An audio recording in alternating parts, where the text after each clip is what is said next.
Perfect.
What up, everybody? You're now tuned into the Brandon Lampley Show, also known as After Work Radio, also known as Teddy Bear Radio, also known as the best show you've never heard of, and more recently known as How to Get Paid While Doing Nothing. What is going on, family? How are y'all feeling? Feels good on the Monday. The first one, the Monday, you got to get the Monday out the way. The Monday has to get out of the way. Once you get Monday out the way, the rest of the week seems to flow, doesn't it? I know it does for me. Man, we're going to talk some football just for a moment, and then we're going to get on up out of here. I got to talk about these Jags versus the Buccaneers.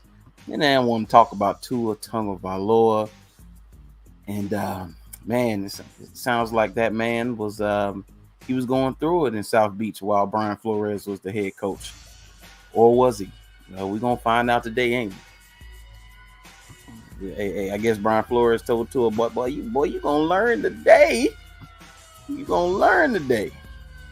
I don't know, man. I haven't heard everything that Tua has said. I've only heard a little bit of, some from the outlets. I haven't heard everything from his mouth, but from what I've heard, I don't know, man. I might have a difference of opinion than some, because all this is Tua versus Brian Flores. It's going to be the old guard versus the new school, because we already split on it. But man, we're gonna start with the Jags first. We're gonna start with the Jags. I got to get into that too. Man, we're going to start with the Jags. And, pretty good showing. Trevor didn't play. A lot of starters didn't play. I would like to see backups play well, especially dominate, because, like I said, there was a time when he who shall not be named was the head coach. And they weren't very good, even the backups. The starters got dominated by the Browns backups. Like I'm never going to forget that. Never going to forget that.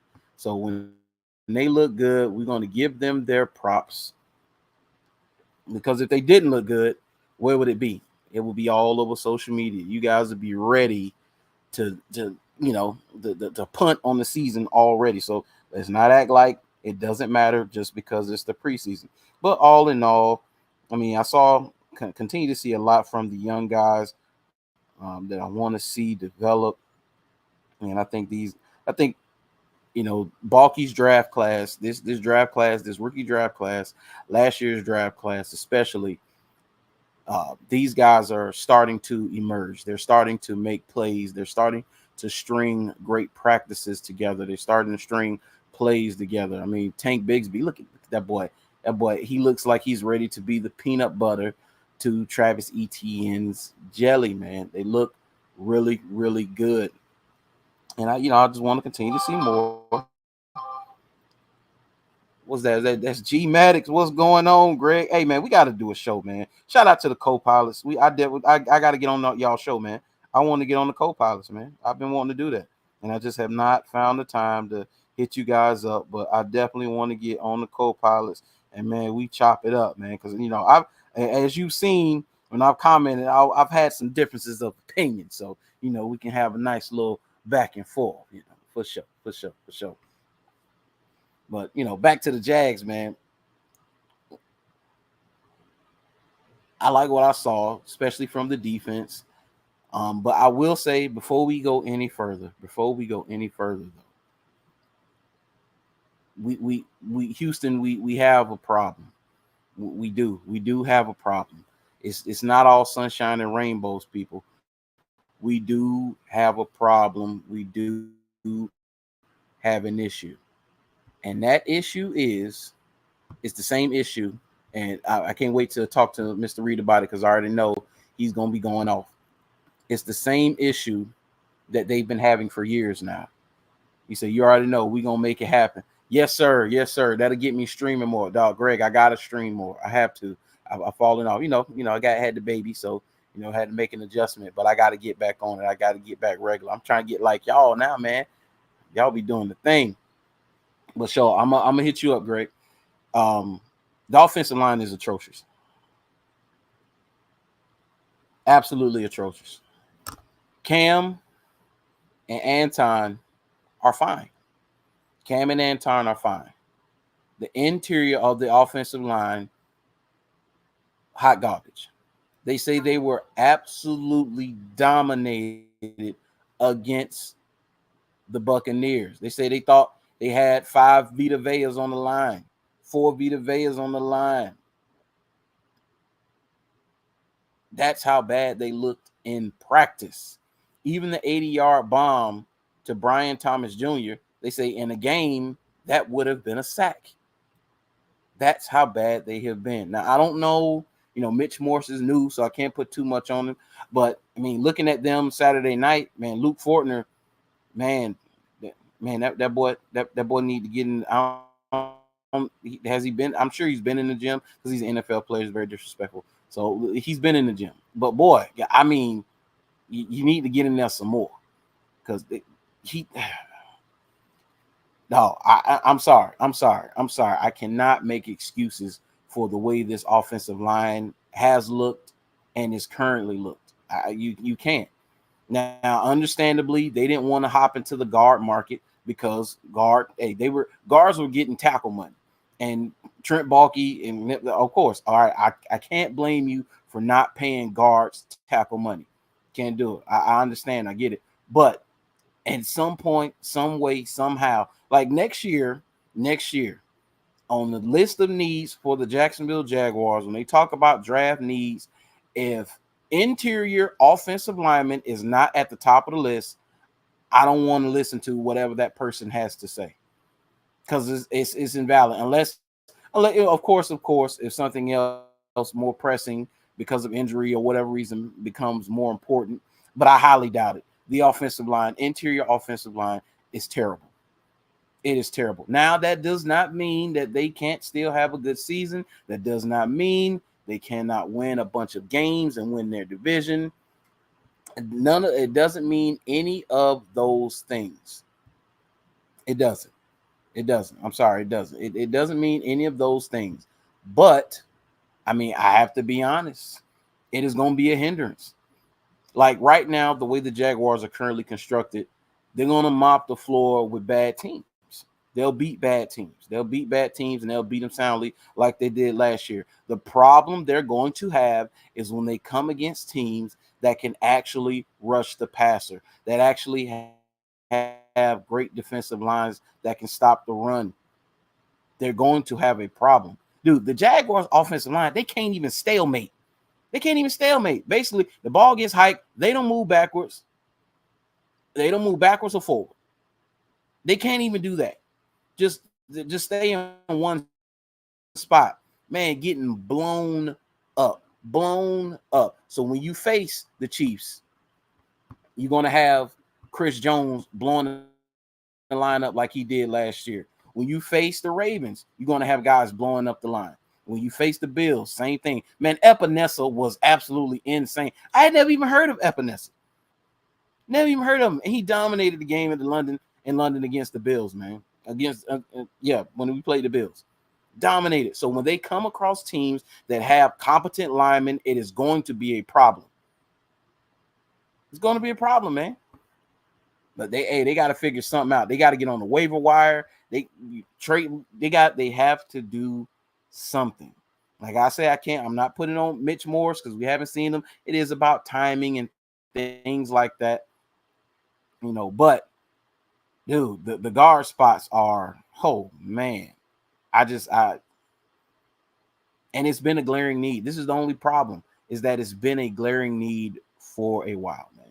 It has. It's been so. Last year I said that, hey, the offensive line is bad. At a certain point, I knew that the offensive line was bad, and there was pretty much nothing that they were going to be able to do about it at that moment. Like, there's nothing they were going to be able to do. They couldn't make wholesale changes or anything like that. So they were going to have to roll with what they had. So I was like, hey, you got to coach around it. You have to coach around it. Press Taylor, coach around it. Doug Peterson, coach around it. ETN, run around him. Trevor, hey, play around him. You're going to have to. You're going to have to scheme. And that's why the offense from time to time looked like it looked. They couldn't dial up stuff down the field because the boy couldn't throw the ball. He had no time. He had no time. And it's going to be the same story this year if they don't figure something out. They just have to. I mean, I'm sorry I had to say it that way. I mean, I don't want to, I want to spoil your mood or whatever, but hey, it just is what it is. I got to call it like I see it. They're bad. They're pretty bad still. But on to a more a better note, the defense looks like it's going to be very, very good. Very, very good. I am convinced that the identity of this team is probably going to be defense, especially early on, while they figure out that line. Because it's going to take some time. Whatever they're going to do is going to take them some time to figure that out and to get their timing down. But defensively, I think that they're going to carry it early, which the same thing they did last year. Just they ran out of gas and started giving up, all types of runs that I was like, God, you can't even run, stop the run anymore. But I think this year they will be better, and I think they're going to carry the Jaguars, especially early. And I think they're going to be particularly dominant at times. Yes, because the front seven is the deep. Let's start with the defensive line. The defensive line, dude, even with the injury to Deshaun Dixon, dude, it's 8 men deep. It's 8 men deep. They pulling guys off the shelf on the defensive line. They're going to have a nice rotation on the defensive line. The linebackers, we know what you got in Foye Oluokun. Chad Muma has flashed something serious. Ventrell Miller has flashed. Devin Lloyd, remains to be seen and how his transitions is going to be to inside linebacker. Defensively, the DBs are what I thought were going to be the question mark on the defense. And I'm going to say that the DBs are not much of a question mark for me anymore. And not saying I'm confident that they're really good or they're going to be great or anything like that. I just don't think they're going to be a liability like I thought they possibly could be. Because you got Tyson Campbell, and say what you want. Tyson Campbell is one of the top corners in the league. That's why he got paid like it. Just call it what it is. Jarian Jones, Ronald Darby, those three right there. I was like, okay, we may have something there because Ronald is a veteran, so he at the very least he could be solid and won't be burnt toast. Jarian, it's going to take a little minute. But we'll see where he is. But Christian Braswell and Monteric Brown changed my mind on that, because now I think both of those. Christian Braswell, they say right now, is penciled in as the nickel. There's Ronald Darby on the outside, Tyson Campbell on the outside, Christian Braswell in the nickel, Darnell Savage at safety, of course, Cisco at the other safety spot. Hey, I like it. I like it a lot. So defensively, I think they'll be fine, man. Offensively, outside of the offensive line, of course, hey, Trevor's great. The ETN is great. You have a very deep wide receiving core, including the tight ends. This is very deep. This is the deepest they've been. And for one thing they love to bring up about the talent Trevor has played with versus other quarterbacks and whatnot. He's played with some talent, but he hasn't played with multiple All Pros and Pro Bowlers and things like that. No, just a couple of solid guys who put in solid performances. Outside of Evan Ingram, of course, because Evan Ingram put up a great season. I think that this year is going to be even bigger year for Evan Ingram, because I think they should feature him in the pass game. He should be probably number one. He should be the number one option in the pass game. And you could say 1A and Christian Kirk be 1B. But I think that Evan Ingram should be that guy, because he's a matchup nightmare. No matter where he moves, no matter where he shifts, he's going to be hard to stop. He's going to be hard to beat. So I still like what I saw against the Buccaneers. It's just that the offensive line, baby. Oh my goodness. It's going to be a problem, man. It definitely is. It definitely is going to be an issue. But hey, it is what it is. It is what it is. And we're going to keep it moving. We're going to keep it moving, and we're going to keep it pushing. But I may come back to the Jags for a minute, but let's talk a little bit about Tua Tagovailoa. Went on the Dan Le Batard show, and he talked about, I guess, Brian Flores as his head coach. So let's see what he had to say about Brian Flores. Fair use, and I'll come back with my analysis. Can you explain to us the difference in practical terms between having a coach who did believe in you the way that he did, and the difference between that and what was happening with Flores? Yeah. Well, to put it in simplest terms, if you woke up every morning and I told you you suck at what you did, that you don't belong doing what you do, that you shouldn't be here, that this guy should be here, that you haven't earned this right, and then you have somebody else come in and tell you, dude, you are the best fit for this. Like, you are accurate, you are the best whatever, you are this, you are that. Like, how would it make you feel listening to one or the other? You see what I'm saying? And then you hear it, regardless of what it is, the good or the bad, and you hear it more and more, you start to actually believe that. I don't care who you are. You could be the president of the United States. You have a terrible person that's telling you things that you don't want to hear, or that you probably shouldn't be hearing. You're going to start to believe that about yourself. And so that's sort of like what ended up happening. And it was, it's basically been 2 years of training that out of not just me, but a couple of the guys as well that have been here since my rookie year all the way till now. We all had the same reaction to that, was to notice how awkward and uncomfortable Chris Cody was in his short shorts on the middle of that couch sitting next to Tua. Who picked the middle for me? Who picked shorts? You did. You picked the middle. You picked shorts. It was 1,000 degrees out there. I thought we were going to be outside. Nice knees. You look so awkward.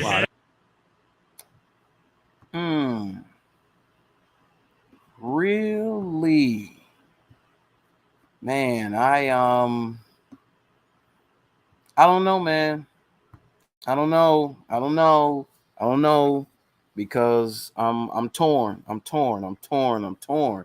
the reason that I'm torn, because okay, yes, that environment wasn't conducive for Tua, as far as getting him to where he needed to be successful, especially mentally. because 90% of the game is half mental. Shout out to John Madden, but it's true. 90% of the game is half mental. So he's right in that sense that I'm sure it affected him. I think Brian Flores, I can't say because I wasn't there, but to me, I don't think that was malicious. I don't think, he's like, hey, like Bad Boys. He's like, what do you do to wake up? Good morning, Marcus. Good morning, Mike. How you doing? All right, man, how I'm gonna mess up Tua's day today? No, I don't think he got up, and I don't think he did that. I think that's just who he is. I think that's how he coaches. He does come off as a no-nonsense disciplinarian. There's no play in him. I mean, anytime I've seen Brian Flores, I don't think I've ever seen the man crack a smile, and there doesn't seem to be much play in him at all. He seems like a very serious guy. And he's from the old school. He's older. So, that's how he came up. That's how he was coached. But when I, coaching high schoolers, man, I learned that, certain guys need that kick in the pants. They need to be told that they ain't shit. They do. I mean, it's just what it is. They need to be told that. They need that kick in the pants. Other players need to be patted on the back, and they don't respond well to kick in the pants. Tua needed to be patted on the back. He didn't respond well to kicks in the pants. He didn't. And it was on Brian Flores to recognize that and to make an adjustment. But Brian Flores never did. It continued to be a problem. And then put that on top of everything Tua has had to go through. Put that on top of the organization not wanting him after they chose him. Because that's real. That's true. I mean, them meeting with Brady on the yacht, they were trying to get rid of him. They were in on the Deshaun Watson sweepstakes trying to get rid of him. So it's been multiple occasions that they've tried to get rid of him. And now you got the head coach saying you don't belong and you suck. So, hey, from Tua's perspective, I do get it. But from Brian Flores' perspective, I get it as well. It's the old guard versus the new school, man. That's what this is about. And it's all about, feelings and how guys feel and whatnot. Hey, it's just a different time, man. Hey, you could be an old man yelling at the clouds or get off my lawn all day long, but the young guys are who they are, and they're going to be who they are. And hey, if you're going to coach them, if you're going to be a part of this game going forward, you're going to have to acquiesce to these young guys, man, because they'll quit on you. They'll shut it down on you. We watched back in the day when teams were done with head coaches, they shut it down, straight up, quit during games. If you are just a casual fan, I know that you've witnessed it multiple times. That's just what it is. Guys will shut it down. They will quit on you, and you will be looking for another job. Now, possibly that could be what happened to the Dolphins. The Dolphins probably shut it down on Brian Flores because, hey, they were sick of it. They was like, yo, we can't do this. If Tua felt that way, you got to know a lot of guys probably felt that way as well. I'm sure he's not the only one. And it's different, man. I'm telling you, it's a different time. That was probably the first time Tua had heard that in his life. Now, I mean, if this was just 20 years ago, Tua would have heard that coming up all through football.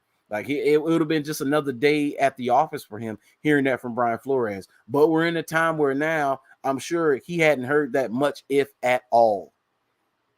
So for, being constantly praised and everybody, hey, you're the guy, you're the champ, you're this, you're that, going, hey, dude, you suck and you don't belong. Hey, that's gonna mess. It's gonna mess with you. It is. It's gonna mess with you.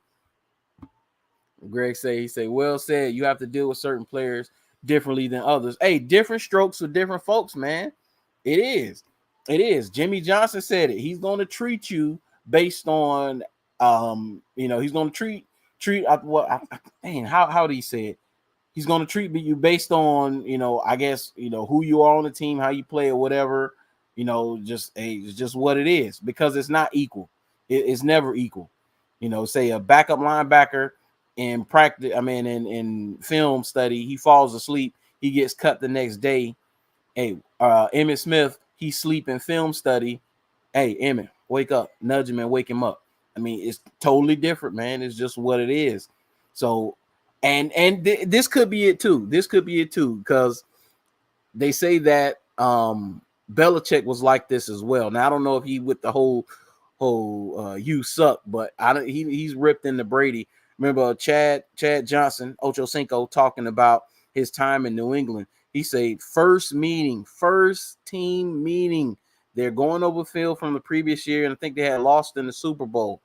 First meeting, say he's ripping Brady to shreds, ripping him to shreds. He said now, and it set the tone, because everybody's like, well, if he does Brady like that, yo, I bet we walking on eggshells in here, man. If he doing that to Brady. And so, I mean, it happens. But Brady is an old school player. Brady could take that. Him and Belichick's relationship, as I've heard, was icy, but that's just what it is. But QBs and head coaches, especially the great pairings, they didn't have great relationships. They didn't. So it's not surprising that, they didn't have a great relationship, because you go look back at a majority of the QB head coach pairings, and they didn't have great relationships like that. They didn't. I don't know how it ended in Seattle per se, but you can tell there was some iciness between Pete Carroll and Russell Wilson. Terry Bradshaw talked about how he couldn't stand Chuck Noll. Even Montana had issues with his coach. I mean, so you just go back and look, and there are so many examples of QBs and head coaches not getting along. And so I don't know, man.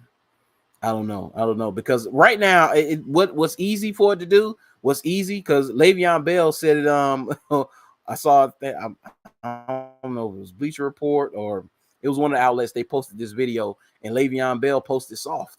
His comment was soft, and I think it was James White. He had the little emoji, little thinking emoji, like it's a lot of, especially old school players, because Le'Veon's a little older. He's out of the league, so the older players are going to call this soft. Older, fans, a lot of them are going to call this soft. Some of the newer ones, they're not going to say this or whatever, but for the most part, these guys, they're going to call it soft. It is, and I can't vilify them and blame them for calling this soft, and Tua being this. I can't. You can't. I can't. They calling this soft because, hey, it is what it is. It's their opinion. But I can also understand where Tua's coming from. Understand where the younger generation is coming from. Man. I mean, so it is what it is. But I'm rambling.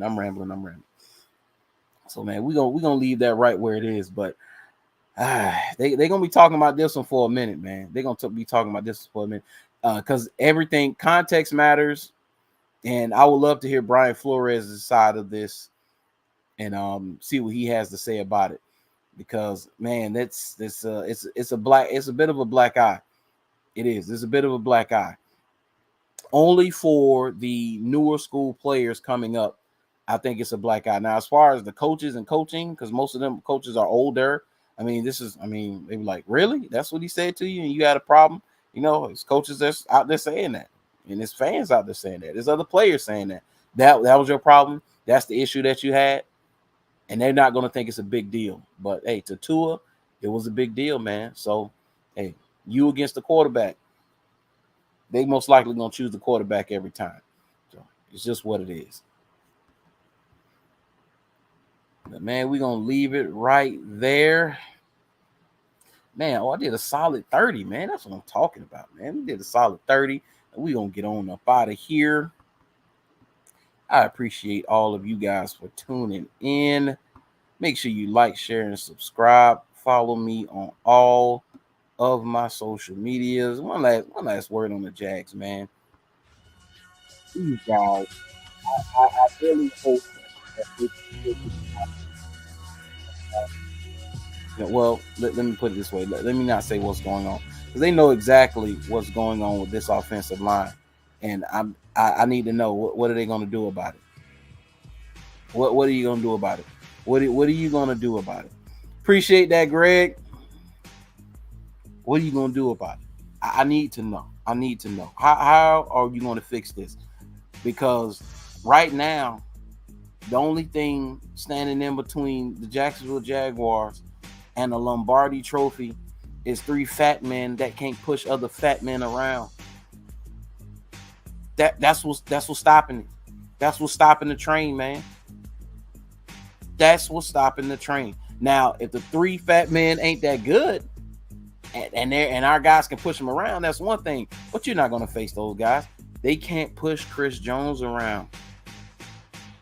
They can't push the Baltimore Ravens defensive line around. They can't push the Bills defensive line around. They can't push the Miami Dolphins line around. They're not going to be able to push the Chargers line around. Like, they're not going to be able to push these guys around. Push them enough so Trevor can make plays. ETN has space to run. Currently constructed, I don't see it. But hey, what do I know? I'm just a fan, man. Until next time, I'll talk to you guys later, man. Peace out.